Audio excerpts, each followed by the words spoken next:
In the name of the Father, Son, and Holy Spirit. Amen.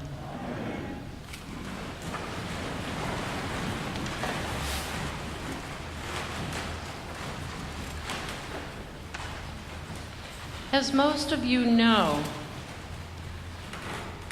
I have had two very recent experiences with the wonderful services of hospice care.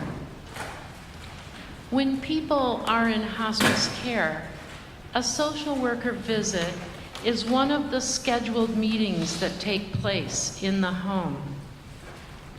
We had a sweet, but a little assertive woman who visited with us, and she kept asking my husband Phil to make lists, to write down his life story, so that his kids would have something to hold on to.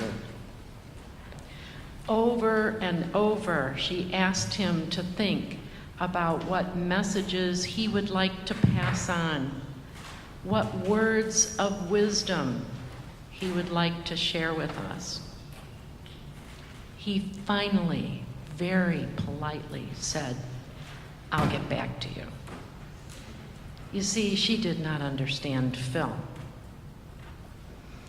I have heard those stories of the profound words of advice given by those who knew they were dying. Always tell the truth. Money isn't everything. Take care of your mother, or take care of your father after I'm gone.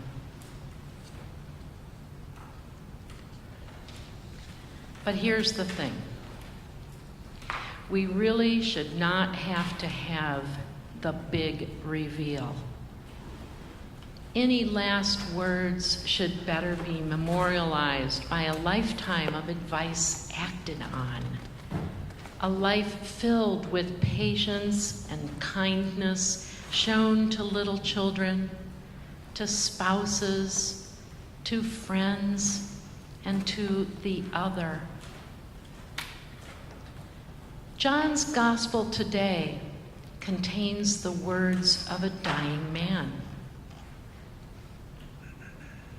I read that statement in a magazine article, and it caught me up short. It was kind of a shocking way to put it, but true. Jesus knew he was dying, he was going to die, and he said simply, "Love one another." He had shown that kind of love in his 33 or so years.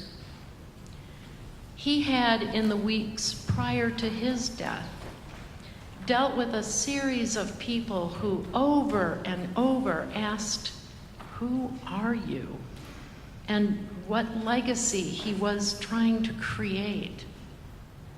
He politely said in a different way, "I'll get back to you." Perhaps the only other time we push to hear great words of wisdom to live by is in the wedding ceremony. We search Scripture for just the right prescription for marital happiness. The Book of Common Prayer even offers suggestions of Scripture passages that will aptly advise the marriage couple. Love is patient, we are told. Love is kind, we are told. Be careful with one another's heart. Hearing those words before a marriage has even begun is, as I said, prescriptive. But all of life's interferences have yet to test the couple who hear these words.